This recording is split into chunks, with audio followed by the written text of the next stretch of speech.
시작하실 때 가장 먼저 외쳤던 말씀은 회개였습니다. 마가복음 1장 15절에 때가 찼고 하나님의 나라가 가까웠으니 회개하고 복음을 믿으라. 예수님은 회개하고 복음을 믿으라고 하셨습니다. 예수님이 가장 먼저 회개를 말씀하셨다면 교회도 복음을 믿으라고 하기 전에 먼저 회개를 선포해야 되는 것입니다. 그런데 현대교회는 회개를 선포하지 않습니다. 요즘 사람들은 회개를 설교하면 좋아하지 않습니다. 이전에는 교회가 이러지 않았습니다. 학생들이 수련회를 하면 회개를 외쳤고 장년들이 부흥회를 하면 회개를 외쳤고 그때는 교회에 회개의 눈물이 마를 날이 없었습니다. 그러나 지금은 교회에 회개의 눈물이 사라지고 있습니다. 학생들이 수련회를 해도 회개를 외치지 않습니다. 도리어 꿈과 비전만 이야기합니다. 그러다 보니 수련회를 가도 아이들이 회개의 눈물을 흘린 적이 없습니다. 장년들이 부흥회를 해도 천박한 농담과 긍정적인 메시지만 가득할 뿐 회개하라고 선포하지 않습니다. 지금 이 시대 교회의 모습입니다. 그래서 회개하지 않고도 교회에 들어와 있는 분들이 많다는 겁니다. 신앙생활을 오래 했음에도 불구하고 단 한 번도 하나님 앞에서 자신의 죄를 깨닫고 자복하며 통회하며 눈물로 회개해 본 적이 없는 그런 사람들이 있다는 겁니다. 그러다 보니 삶의 진정한 변화가 없는 것입니다. 세월이 오래 지났음에도 불구하고 신앙이 성장하지 않는 것입니다. 올해 우리 교회 표가 뭐죠? 온전한 그리스도인으로 성장하는 교회입니다. 그러기 위해서 가장 먼저 첫 번째 뭐예요? 온전한 믿음을 회복해야 됩니다. 참된 그리스도인이 되기 위해서 온전한 믿음을 먼저 가져야 된다는 겁니다. 온전한 믿음이 무엇입니까? 오늘 본문의 이스라엘 백성들은 내가 하나님 앞에서 회개하지 않고 온전한 믿음을 가질 수 없다는 것을 알았습니다. 그들은 성경을 통해서 자신의 죄를 깊이 깨닫고 내가 얼마나 죄에 깊이 빠져 살았는가 그것을 발견하게 되었습니다. 그리고 이처럼 죄에 빠져 살아온 인생이 얼마나 비참하고 불행한 인생인가를 깨닫게 된 것입니다. 온전한 믿음은 내가 얼마나 죄악에 깊이 빠져 살았는가를 깨닫는 것에서 출발하는 것입니다. 성경을 통해서 내가 얼마나 더러운 죄인인가를 발견하는 것이 참된 믿음의 출발점입니다. 그래서 성경을 통해 나의 죄가 어김없이 드러나고 그 말씀 때문에 충격을 받고 그 말씀 때문에 자복하고 회개하는 역사가 일어나는 것입니다. 오늘 본문의 이스라엘 백성들은 이런 회개의 역사를 경험하고 있습니다. 그들은 처음으로 말씀 때문에 울었습니다. 그들은 처음으로 자신의 죄 때문에 울었습니다. 이렇게 하나님의 앞에서 흘린 그 눈물을 통해서 그들의 영혼은 다시 새 생명을 얻게 되었고 새로운 인생을 시작할 수 있게 되었던 것입니다. 그런데 이렇게 회개의 눈물을 흘렸지만 이것이 전부가 아님을 그들은 또 깨닫게 됩니다. 왜냐하면 성경에 나오는 그들의 선배들도 회개의 눈물을 흘렸던 사람들이기 때문입니다. 그들은 절박한 문제를 만나면 다시 하나님을 찾고 회개의 눈물을 흘렸지만 그러나 또다시 타락하고 또다시 하나님을 떠나는 삶을 반복했던 것입니다. 그들은 성경을 통해서 좀처럼 변화되지 않는 그 인간의 가능성 없는 그 모습을 발견한 것입니다. 나의 이 죄가 얼마나 끈질긴 놈인가, 그리고 나의 이 죄가 나를 얼마나 비참한 인생으로 만들고 있는가, 그것을 성경을 통해서 발견하게 된 것입니다. 그리고 이 정도 회개로는 만족할 수가 없었습니다. 더욱 분명한 회개가 필요하다는 것을 깨닫게 되었습니다. 그래서 오늘 본문은 우리의 회개가 참된 변화가 없는 회개였음을 보여주는 것입니다. 그리고 이렇게 죄에 빠져 살아갈 때에 내 인생이 얼마나 불행하고 비참한 인생이 되는가를 보여줍니다. 마지막으로 다시는 죄에 빠져 살지 않을 것을 강하게 다짐하며 하나님 앞에서 견고한 언약을 세우는 장면을 보여줍니다.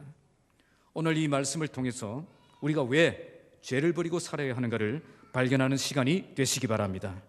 그리고 참된 회개 없이 진정한 그리스도인의 삶을 살 수 없는 것임을 깨닫는 시간이 되시기 바랍니다. 그래서 이제는 정말 참된 회개를 통해서 참된 눈물을 흘리고 참된 믿음을 가지고 온전한 그리스도인으로 성장하는 저와 여러분들이 되시기를 주님의 이름으로 축복합니다. 자, 먼저 26절에서 31절 말씀은 그들의 회개가 참된 변화가 없는 회개였음을 우리에게 보여줍니다. 자, 26절을 읽겠습니다. 시작. 그들은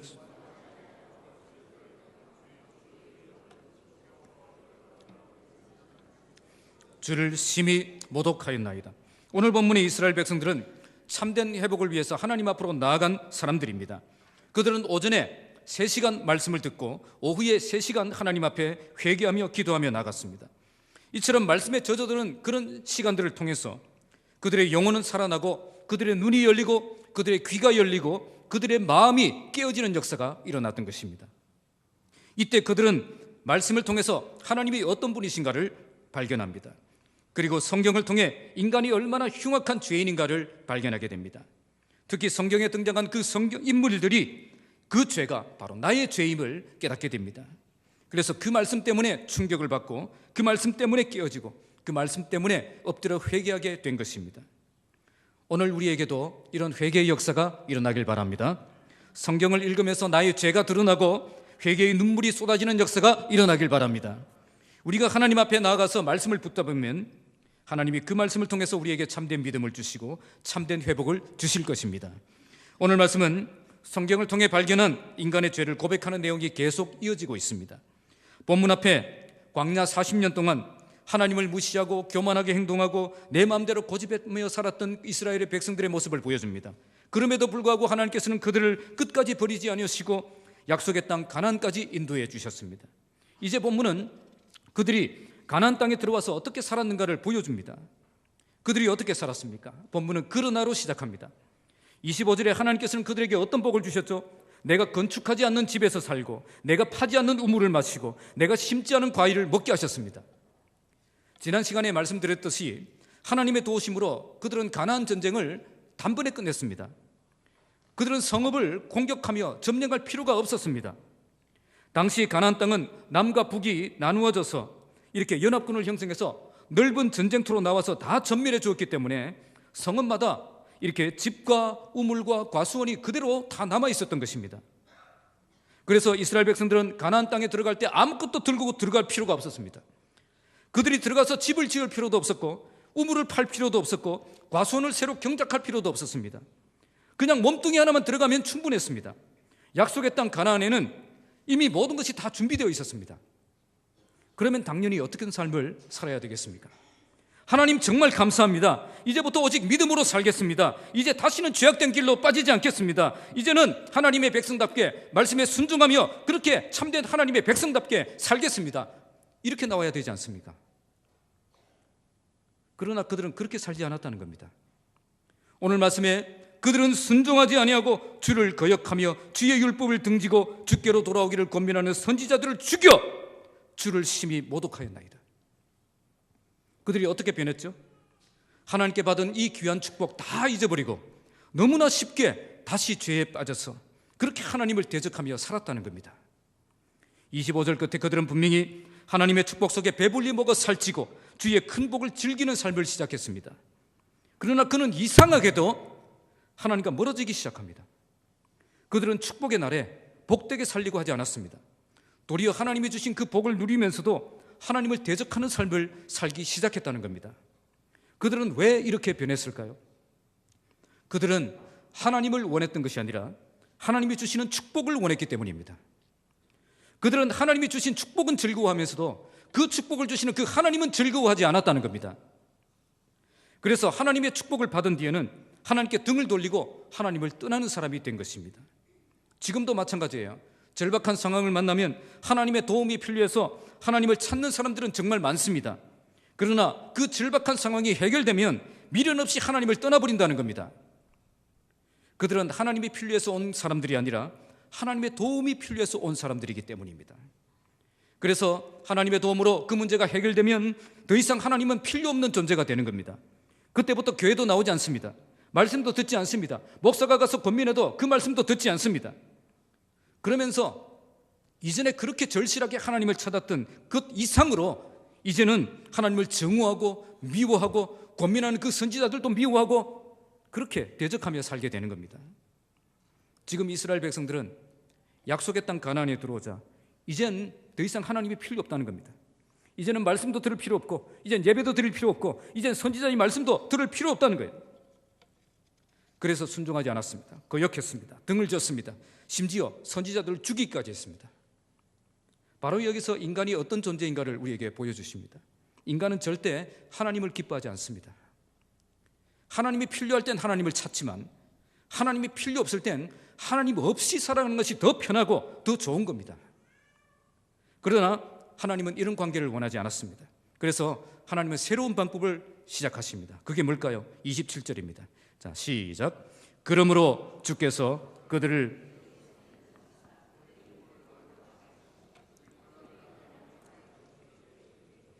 하늘에서 들으시고 주의 크신 긍휼로 그들에게 구원자들을 주어 그들을 대적의 손에서 구원하셨거늘. 그 방법이 뭐죠? 징계입니다. 하나님은 징계라는 방법을 사용해서 그들을 채찍을 들어서 그들을 다시 하나님의 필요한 사람으로 만들어 주신 겁니다. 하나님이 필요 없어서 하나님을 떠난 사람들을 다시 하나님께로 돌아오게 하시기 위해 하나님이 사용하신 방법은 다시 하나님이 필요한 그 환경을 만들어 버리시는 겁니다. 이것을 징계라고 합니다. 징계는 하나님의 백성들이 다시 하나님을 바라볼 수밖에 없는 그런 상황을 만들어 주시기 위해 하나님이 사용하시는 사랑의 채찍입니다.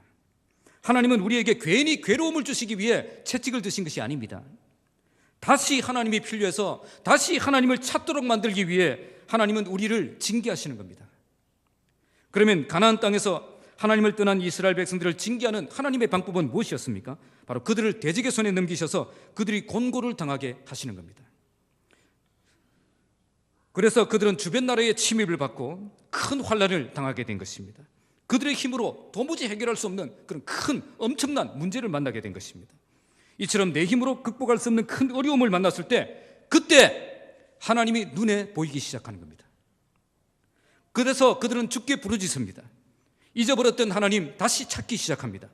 지금까지 절대 관심 가지지 않았던 그 하나님께 다시 관심을 갖기 시작했다는 겁니다. 그때 하나님은 어떻게 하십니까? 주께서 하늘에서 그들의 기도를 들으셨습니다. 그리고 주의 크신 긍휼로 그들에게 구원자를 주어서 그들을 대적의 손에서 건져주십니다. 이것은 사사시대를 말합니다. 사사시대에 이스라엘 백성들이 징계를 받아서 어려움을 당할 때에 하나님께서는 사사들을 보내서 그들을 구원하신 것을 말씀하신 겁니다. 그래서 징계는 다시 하나님께로 돌아오라는 사랑의 채찍인 것입니다. 이제 그만 방황하고 돌아오라는 메시지입니다. 다시 돌아오기만 하면 얼마든지 새롭게 시작할 수 있게 해주겠다는 겁니다. 다시 하나님께로 나아가기만 하면 하나님은 얼마든지 그들을 품에 안아주신다는 것입니다. 그래서 하나님이 필요 없다고 하나님을 모독하며 하나님을 무시하며 하나님을 대적하며 떠났던 그들을 다시 만나주시는 것, 그것이 징계입니다. 징계를 통해서 인간은 하나님을 새롭게 경험하게 됩니다. 하나님의 능력을 경험하고 하나님의 도움을 경험하고 하나님의 살아계심을 경험하게 되어집니다. 이것을 통해 무엇을 보여줍니까? 이제 다시는 하나님 떠나서는 안 된다는 겁니다. 이제 하나님이 없이 살아가서는 안 된다는 것입니다. 이제 하나님만 의지하면 얼마든지 승리하며 인생을 행복하게 살아갈 수 있다는 것을 깨닫게 해주시는 것입니다. 그런데 그들은 또 어떻게 변합니까? 자, 28절입니다. 시작. 그들이 평강을 얻은 후에 다시 주 앞에서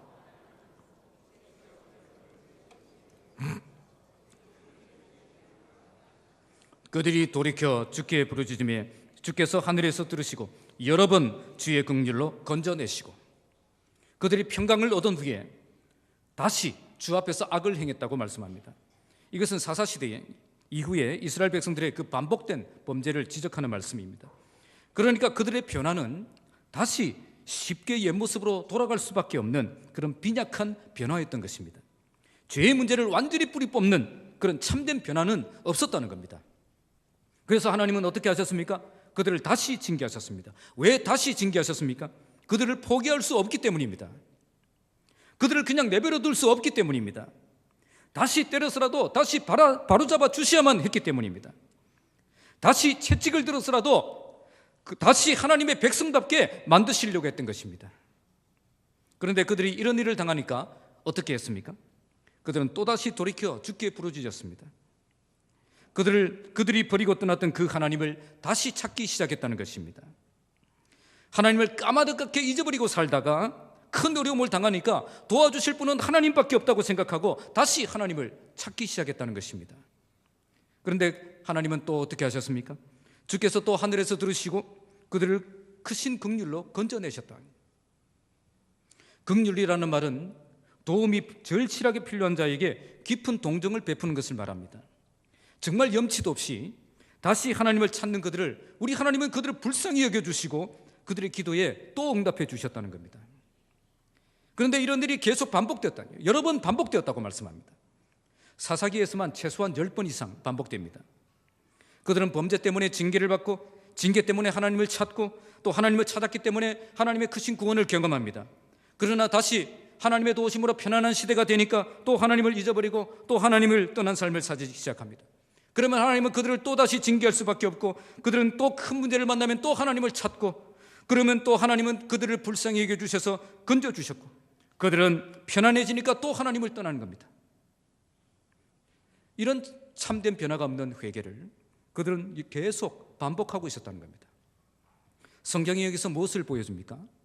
인간은 쉽게 변하지 않는다는 겁니다. 인간은 너무나 쉽게 옛 모습으로 돌아갈 수 있는 존재들이라는 겁니다. 우리의 결단과 다짐은 너무 약하다는 거예요. 인간의 노력과 인간의 결단으로는 참된 변화가 일어날 수 없다는 것을 우리에게 보여주시는 것입니다. 그만큼 인간은 연약한 존재입니다. 죄 앞에서 무기력한 존재들입니다.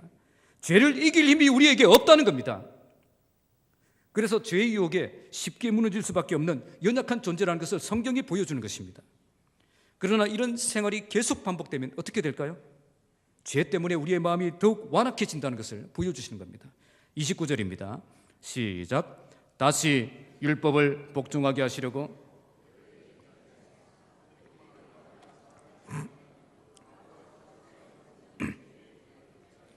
주의 규례를 범하여 고집하는 어깨를 내밀며 목을 굳게 하여 듣지 아니하였나니.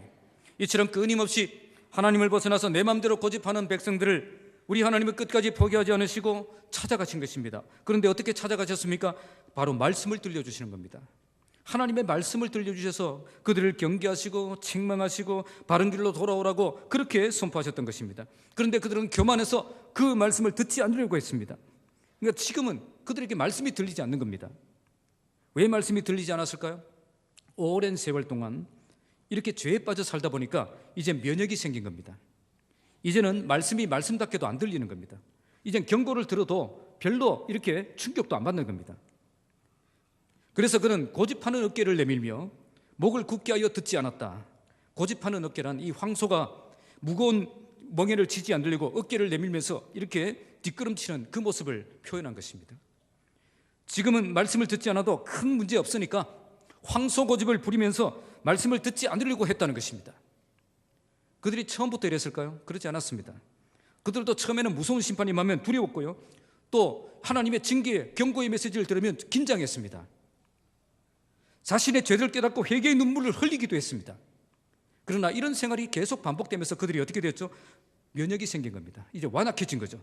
이제는 징계도 소용없고 경고도 소용없고 심판도 소용없는, 어려움이 당해도 그게 자기의 죄 때문에 일어난 그런 어려움이라는 사실도 깨닫지 못하는 거예요. 이 문제를 해결할 수 있는 분은 하나님이시라는 그 사실도 이제는 깨닫지 못하는 그런 완악한 상태가 된다는 것입니다. 자, 30절, 31절 읽겠습니다. 시작. 그러나 주께서 그들을 여러 해 동안 참으시고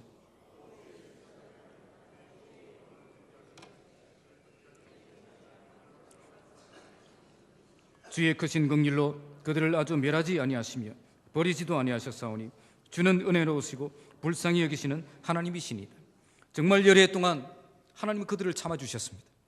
계속 주의 선지자들을 보내셔서 주의 영으로 그들을 경계하셨습니다.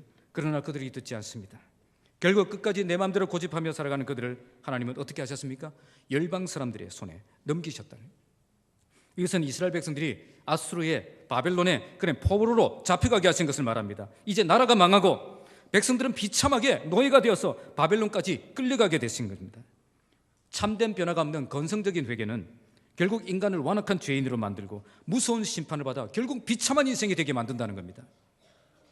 그러나 우리 하나님은 그들을 크신 긍휼로 아주 멸하지 않고 버리지도 아니하셨다고 고백합니다. 왜냐하면 주는 은혜로우시고 불쌍히 여기시는 하나님이시기 때문입니다. 이것은 바벨론 포로로 잡혀갔지만 그들 중에 남은 자들을 일으키셔서 다시 이스라엘 땅으로 돌아와서 성전을 건축하고 성벽을 건축하고 하나님 나라를 새롭게 시작하게 하신 것을 말합니다. 오늘 이스라엘 백성들이 성경을 통해서 발견한 자신들의 죄가 무엇입니까? 그것은 우리의 죄는 계속 반복되는 죄라는 것입니다. 한 번의 회개로 참된 변화가 일어나지 않았다는 겁니다. 분명히 눈물 쏟으며 회개했는데 다시 정신 차리고 보면 옛 모습으로 돌아가 있는 것입니다. 그들은 성경을 통해서 좀처럼 변화되지 않는 자신의 모습을 발견하게 된 것입니다. 그들은 하나님보다 죄를 더 사랑하고 있다는 사실을 발견하게 된 것입니다. 그래서 하나님이 필요할 때는 하나님을 찾지만 하나님이 필요 없을 때에는 다시 죄를 향해 달려가는 자신의 모습을 발견하게 된 것입니다. 이걸 통해 우리의 회개는 참된 회개가 아니었구나, 그걸 깨닫게 된 것입니다. 우리는 진심으로 전심으로 하나님께 돌아간 것이 아니라 거짓된 눈물을 흘리고 있었다는 사실을 깨닫게 된 것입니다. 이렇게 참된 변화가 없는 회개를 통해서 그들이 얻은 것은 무엇입니까? 결국 완악한 죄인이 되어서 무서운 하나님의 심판을 받는 비참한 인생이 되게 만들었다는 겁니다. 제가 아는 어떤 형제가 위장병이 생겼어요. 그래서 병원에 갔더니 의사가 커피 좋아하시죠? 커피를 끊어야 됩니다. 커피 금지령을 내렸습니다. 그런데 그 형제는 너무 커피를 좋아해요. 커피를 좋아해서 그냥 어떤 커피가 새로 만났다 그러면 저에게 가져와가지고 같이 마시고 이랬거든요. 그런데 커피를 좋아하니까 커피를 끊을 수가 없는 겁니다. 계속 마셨더니 위장이 어떻게 됐을까요? 좋아졌을까요? 나빠졌을까요? 나빠졌죠. 그래서 갔더니 의사가 야단을 치죠. 막 야단을 치니까 끊었습니다. 그랬더니 위장이 좋아졌을까요? 안 좋아졌을까요? 좀 좋아지는 것 같아요. 그래서 또 커피를 마셨을까요? 마셨을까요? 또 마셨어요. 그랬더니 또 어떻게 됐을까요? 또 막 속이 안 좋은 거예요. 그래서 병원에 갔더니 의사가 또 야단치면 또 커피 마셨지. 그러니까 또 끊었습니다. 또 좋아졌을까요? 좋아지는 것 같아요. 그래서 또 어떻게 했을까요? 또 커피를 마셨습니다. 그랬더니 또 어떻게 됐을까요? 아침에 일어나니까 또 더부룩하니 좀 이상한 거예요. 그래서 또 의사에게 야단 맞고 또 커피를 끊었습니다. 이걸 계속 반복했습니다. 자, 어떻게 되었을까요? 위장이 점점 좋아졌을까요? 나빠졌을까요? 나빠졌다는 거예요. 그래서 의사에게 호되게 야단 맞고 이제 커피를 완전히 끊었습니다. 완전히 끊고 이제 의사가 주는 그 약만 먹고 그렇게 치료를 온전히 했던 거죠. 그랬더니 지금은 커피를 마음껏 마셔도 되는 위장이 되었습니다. 오늘 본문의 이스라엘 백성들 회개와 범죄를 계속 반복했습니다. 그래서 어떻게 되었습니까? 점점 좋아졌습니까? 점점 나빠졌습니까? 이제는 말씀도 귀에 안 들리고 경고도 귀에 안 들리는 그런 완악한 상태가 되어버렸다는 거죠. 그래서 하나님의 무서운 심판을 받아서 바벨론 포로로 잡혀가는 비참한 포로 생활이 시작되게 된 것입니다. 이처럼 참된 회개가 없는 건성적인 회개, 그것은 우리를 점점 좋아지게 만드는 것이 아니라 점점 나빠지게 만든다는 거예요. 아니 하나님, 우리가 회개의 눈물을 흘리지 않았습니까? 그때 은혜 받고 회개의 눈물을 흘리고 정말 하나님 앞에 부르짖고 회개했는데 그게 뭐가 나쁩니까? 나쁘다는 거예요. 건성적인 회개는 우리를 점점 좋게 만드는 것이 아니라 점점 나쁘게 만든다는 겁니다. 더 완악하게 만든다는 거예요. 우리는 점점 좋아지고 있는 것이 아니라 점점 나빠지고 있었던 겁니다. 그래서 거짓된 눈물, 잘못된 회개, 그것을 빨리 버려야 되는 겁니다. 좀처럼 변화되지 않는 완악한 죄인의 삶이 아닌 이젠 참된 변화가 있는 참된 회개를 통해서 온전한 그리스도인으로 성장하는 여러분 되시기 바랍니다. 그렇게 죄를 버리지 못한 결과 어떻게 되었습니까? 32절입니다. 자, 32절 시작. 우리 하나님이여 광대하시고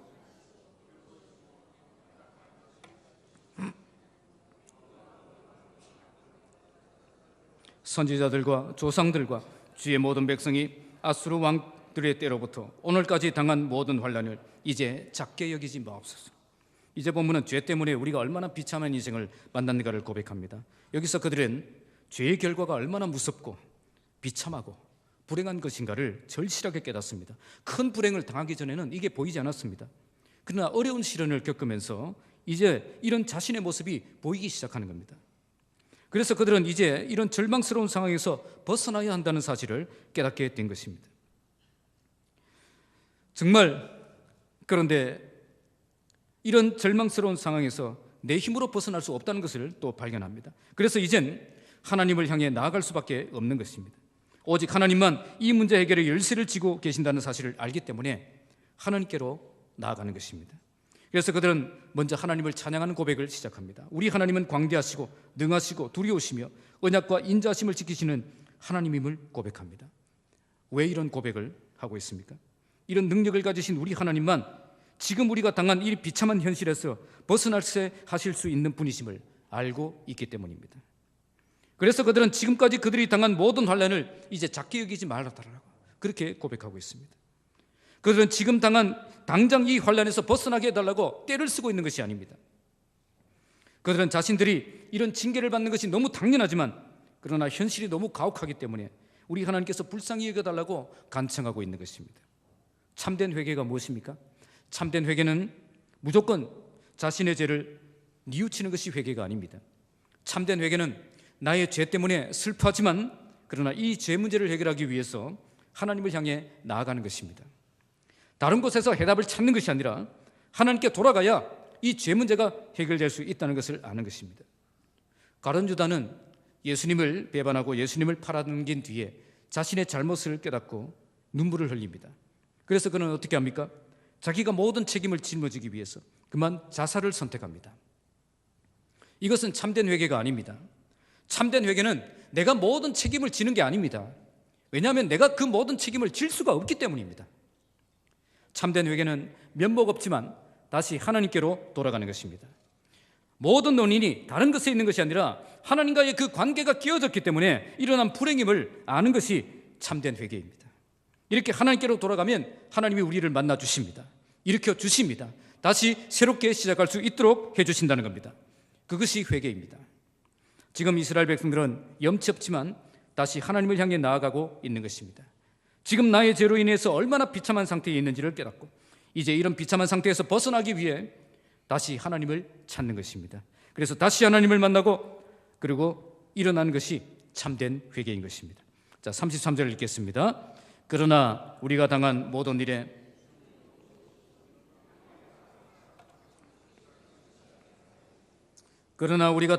일에 주는 공의로우시다라고 고백합니다. 이것은 지금 우리가 당한 불행이 절대 하나님께 책임 있는 것이 아님을 고백한 것입니다. 이 모든 불행의 원인은 전적으로 나에게 있다는 겁니다. 이처럼 우리는 악을 행했지만 주님은 항상 진실하게 행하셨다는 것 아는 것이 참된 회개입니다. 34절 35절 읽겠습니다. 우리 왕들과 방백들과 제사장들과 조상들이 주의 율법을 지키지 아니하며 주의 명령과 주께서 그들에게 경계하신 말씀을 순종하지 아니하고 그들에게 베푸신 큰 복과 자기 앞에 주신 넓고 기름진 땅을 누리면서도 주를 섬기지 아니하며 악행을 그치지 아니하였습니다. 이처럼 비참한 상태가 된 것은 모두 하나님의 말씀을 지키지 않고 순종하지 않았기 때문임을 고백합니다. 또한 하나님이 주신 축복을 누리면서도 하나님을 섬길 줄 몰랐습니다. 게다가 그들은 악행을 그치지 않았습니다. 결국 이런 죄 때문에 이런 비참한 상태가 되었음을 고백하고 있는 것입니다. 36절 읽겠습니다. 우리가 오늘날 종이 되었는데 곧 주께서 우리 조상들에게 주사 그것의 열매를 먹고 그것의 아름다운 소산을 누리게 하신 땅에서 우리가 종이 되었나이다. 여기에 우리가 종이 되었다는 표현이 두 번 반복되고 있습니다. 본래 이 가나안 땅은 그들에게 주셔서 그 땅의 소산을 먹고 아름다운 열매를 먹을 수 있도록 하신 땅입니다. 그러나 이젠 그럴 수가 없습니다. 이젠 그 땅이 우리 땅이 아니기 때문입니다. 지금은 페르시아의 종이 되어서 이제 모든 것을 바쳐야 되는 그런 나라가 된 것입니다. 이것은 우리가 죄를 선택하면 우리가 종이 된다는 것을 보여줍니다. 우리의 자유로 죄를 선택했는데 그 죄는 그냥 우리를 자유롭게 가만 내버려 두지 않는다는 겁니다. 결국 우리를 죄의 종으로 만들어버린다는 거죠. 그래서 그 죄의 영향력에서 벗어날 수 없는 그런 상태에 만들어진다는 것입니다. 자, 37절 읽겠습니다. 우리의 죄로 말미암아 주께서 우리 위에 세우신 이방 왕들이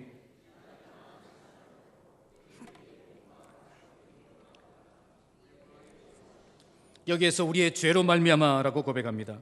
모든 것이 우리의 죄 때문에 일어난 불행임을 고백하고 있는 것입니다. 그래서 지금 그들이 농사지은 열매는 이방 왕들이 다 가져가고 우리의 몸도 전쟁을 위해서 끌려가고 그리고 우리의 가축도 그들의 마음대로 필요하면 빼앗아가는 그런 나라가 된 것입니다. 그래서 우리의 곤란이 심하오며 지금 우리가 얼마나 비참한 상태인가 그것을 발견한 것입니다. 그래서 이제 죄를 버리지 않으면 안 된다는 절박한 마음을 품게 된 것입니다. 이제는 정말 온전히 죄를 버리고 하나님께 돌아가지 않으면 안 된다는 그 마음을 품게 된 것입니다.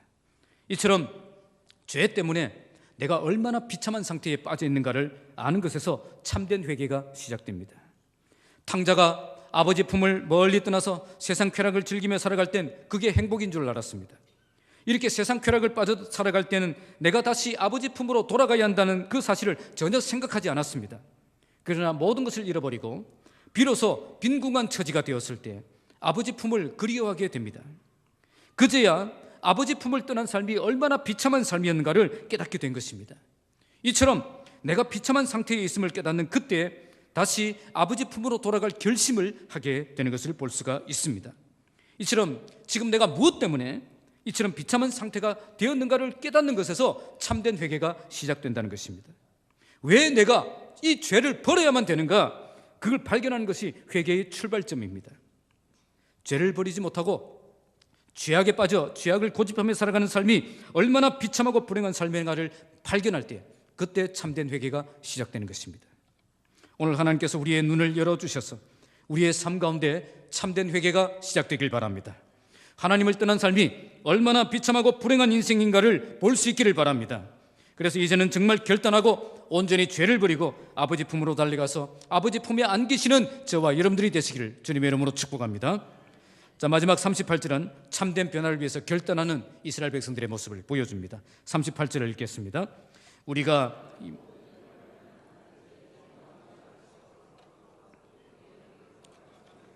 제사장들이 다 임봉하나이다 하였는데, 지금까지 그들은 자기 조상들 죄와 자기들의 죄를 고백했습니다. 그런데 이제 그들은 이 모든 일로 말미암아 새로운 삶을 결단하고 있습니다.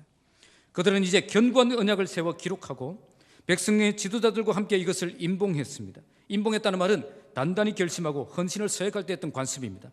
당시 진흙 조각에 이 도장을 찍어서 이 불에 구운 뒤에 그 문서를 이제 달아서 그 문서의 진정성을 보증하는 관습이 있었습니다. 그러니까 그들은 대충 결단한 것이 아니라 정말 확실하게 결단하기를 원했던 것입니다. 이제는 쉽게 옛모습으로 돌아가는 그런 어설픈 회개로 끝나기를 원하지 않았다는 겁니다. 그래서 그들은 구속력 있는 방법을 사용해서 그들의 회개가 진실한 회개임을 보여드리고자 했던 것입니다. 비록 그들은 견고한 언약을 기록하여 흙으로 만든 도장을 찍어서 그들의 의지를 보여줬지만 사실 그들은 그들의 결단을 자신의 마음판에 새겨서 절대 지워지지 않는 결단이 되기를 원했던 것입니다. 그리고 그들의 결단은 혼자만의 결단이 아니었습니다. 여기에 그들은 공동체로 함께 모였습니다. 비록 백성들의 방백과 레위 사람들, 제사장들이 임봉했지만 그들은 백성들의 대표로 백성들과 함께 결단하고 있었던 것입니다. 그러니까 그들은 혼자만의 결단이 아니라 공동체로 함께 모여서 함께 결단한 것입니다. 그들이 왜 이처럼 함께 모여서 함께 결단했습니까? 혼자만의 결단에는 큰 힘이 없기 때문입니다. 혼자만의 회개는 큰 능력이 없기 때문입니다. 함께 결단하고 함께 회개하고 함께 점검하고 함께 싸우며 나아갈 때 그때 강력한 힘이 있다는 것입니다. 여러분, 새로운 삶을 공부할 때에 영적 전쟁에 대해서 공부합니다. 영적 전쟁에서 가장 중요한 원칙이 뭐죠? 전쟁은 나라와 나라와의 싸움이라는 겁니다. 개인과 개인이 싸우는 것을 전쟁이라고 하지 않습니다. 그것은 그냥 씨름이나 싸움이라고 합니다. 영적 전쟁도 전쟁입니다. 개인이 나가서 싸우는 싸움이 아니라는 겁니다. 그러면 왜 그렇게 합니까? 이미 적들이 군대를 조직해서 우리를 공격하고 있기 때문입니다. 마귀의 세력들은 정사와 권세와 이 어두움의 세상 주관자들과 하늘에 있는 그 악의 영들을 총집합해서 공격하고 있다는 거예요. 그런데 우리는 람보나 된 것처럼, 터미네이터가 된 것처럼 그 혼자 많은 적들과 싸우려고 한다는 겁니다. 그래서 어떻게 되죠? 맨날 지는 겁니다. 맨날 깨지는 거예요. 전쟁은 나라와 나라와의 싸움입니다. 혼자 싸우면 절대 이길 수 없습니다. 그래서 회개도 혼자 결단할 땐 절대 힘이 나타나지 않습니다. 결단도 혼자 결단할 땐 절대 능력이 나타나지 않습니다. 우리가 많이 경험하지 않았습니까? 회개했지만 다시 무너지고 결단했지만 다시 쓰러지는 일들이 얼마나 수없이 반복되었습니까? 그러면 어떻게 해야 되겠습니까? 우리도 군대를 조직해야 됩니다. 우리도 군대를 조직해야 됩니다. 새로운 삶 공부를 하신 분, 이 군대가 뭐죠? 이 군대가 목장 모임입니다. 우리가 왜 목장 모임을 하고 있습니까? 그냥 친교나 나누고 교제나 하기 위해서 모이는 모임이 아니라는 겁니다. 우리가 함께 모여서 이 영적 전쟁을 이기는 삶을 살기 위해서 함께 모이는 것입니다. 여기에서 왜 우리가 기도 제목을 나눕니까? 함께 기도로 싸우기 위해 우리가 기도 제목을 나누는 것입니다. 왜 우리가 여기서 결단을 나눕니까? 이 함께 결단을 지킬 수 있도록 서로 힘이 되어주기 위해 결단을 나누는 것입니다. 왜 우리가 간증을 나눕니까? 내가 경험한 하나님을 나눔으로 함께 힘을 얻어서 다시 일어나기 위해서 나누는 것입니다. 지금 이스라엘 백성들은 혼자만의 결단으로 절대 이 싸움을 이길 수 없다는 것을 알기에 함께 모여 함께 결단하고 함께 일어나서 나아가려고 했던 것입니다. 이처럼 우리가 함께 결단하고 나아갈 때 힘이 있습니다. 서로 돌아보아 사랑과 선행을 격려하며 더욱 하나님의 백성답게 살도록 힘을 실어줄 수 있기 때문입니다. 그래서 성경은 우리가 소그룹으로 모일 때 이렇게 모이라고 말씀합니다. 야고보서 5장 16절에 그러므로 너희는 서로 죄를 구하며 병이 낫기를 위하여 서로 기도하라. 의인의 강구는 역사하는 힘이 큼이니라. 우리가 모일 때 서로 죄를 구하고요, 그리고 질병과 같은 그 문제를 가지고 함께 기도하는 시간을 가지라는 겁니다. 이런 기도에 능력이 있다고 말씀합니다. 나 혼자 결심하고 나 혼자 결단하고 나 혼자 싸울 땐 이런 힘이 나타나지 않습니다. 그러나 내가 신뢰할 수 있는 사람들과 함께 내 죄를 고백하고 함께 회개하며 함께 싸울 때 그때 마귀의 세력이 힘을 잃고 죄악의 세력이 무너지는 것을 경험할 수 있다는 것입니다. 여러분, 나 혼자 회개할 때와 이 문제를 신뢰할 수 있는 사람에게 고백했을 때 확실히 다릅니다. 그때부터 더 강한 책임감이 느껴지고요, 그리고 계속해서 점검하며 나갈 때, 그리고 그렇게 함께 이렇게 점검하며 함께 격려하며 나갈 때 더욱더 구속력이 생기는 겁니다. 마지막 때가 될수록 마귀는 더욱 강력하게 여러분들을 공격할 것입니다. 그래서 성경은 그날이 가까움을 볼수록 더욱 모이기에 힘쓰라고 말씀합니다. 여기에 말씀하시는 이 모임은 단순히 예배 모임, 참석하는 모임이 아닙니다. 그 뒤에 말씀을 보시면 서로 돌아보아 사랑과 선행을 격려하는 모임, 곧 우리가 모이는 목장 모임을 말하는 것입니다. 그래서 목장 모임은 해도 되고 안 해도 되는 모임이 아닙니다. 가도 그만 안 가도 그만 그런 모임이 아닙니다. 우리가 반드시 충실하게 참여해야 되는 모임입니다. 그래서 함께 결단하고 함께 일어나고 함께 싸우는 겁니다. 이런 모임을 통해서 더욱 죄를 이기고 마귀를 이기고 세상을 이기는 그리스도인으로 성장하는 저와 여러분들이 되시길 주님의 이름으로 축복합니다. 말씀을 맺겠습니다. 2019년 1월 벌써 마지막 주일이 되었습니다. 저는 느헤미야 9장을 가지고 한 달 동안 회개를 통한 영적 부흥에 대해서 말씀을 드렸습니다. 처음에는 한 번만 설교하려고 했는데 하나님께서 4번 이렇게 2번 했다가 3번 했다가 4번, 이 4번까지 이렇게 오게 되었습니다. 이걸 통해 하나님께서 무엇을 원하실까? 우리에게 깊은 회개를 원하신다는 것을 우리에게 말씀해 주시는 것입니다. 오늘 말씀은 우리에게 참된 변화가 있는 참된 회개를 원하신다고 말씀합니다. 성경은 우리의 회개가 지금까지 참된 변화가 없는 회개였음을 드러내주고 있습니다. 인간에게는 죄를 이길 힘이 없다는 것을 보여주십니다. 하나님이 필요할 땐 하나님을 찾지만 하나님이 필요 없을 땐 다시 죄를 향해 달려가는 우리의 모습을 보여주십니다. 이런 참된 변화가 없는 회개를 통해서 우리가 어떻게 되어갑니까? 점점 완악해져서 더욱 절망스러운 상태에 빠진 모습을 보여주고 계십니다. 죄를 고집하는 인생은 결국 불행한 인생이 됨을 보여주십니다. 깨닫게 해주신 겁니다. 그때 인간은 왜 죄를 버려야 되는가를 깨닫게 됩니다. 그때 인간은 비로소 내가 이제 진짜 아버지 품으로 돌아가야 한다는 사실을 발견하게 되는 것입니다. 마지막으로 참된 변화를 위해서 견고한 언약을 세우는 이스라엘 백성들의 모습을 보여주십니다. 그들은 마음판에 도장을 찍어서 절대 지워지지 않는 결단을 하길 원했습니다. 그리고 그들은 함께 모여서 결단했습니다. 이제 나 혼자 싸우려고 하지 않고 이제 함께 모여서 함께 싸워야 한다는 것을 보여주신 것입니다. 오늘 말씀을 통해서 우리 교회에도 참된 변화가 있는 참된 회개가 시작되기를 바랍니다. 이제는 헛된 눈물 그만 흘리고 참된 눈물을 흘리는 참된 회개가 시작되길 바랍니다. 그러기 위해서 목장 모임이 더욱 충실한 모임이 되어야 됩니다. 이 모임이 함께 모여 함께 싸워 함께 이기는 모임이 되도록 우리가 함께 참여하는 모임이 되어야 됩니다.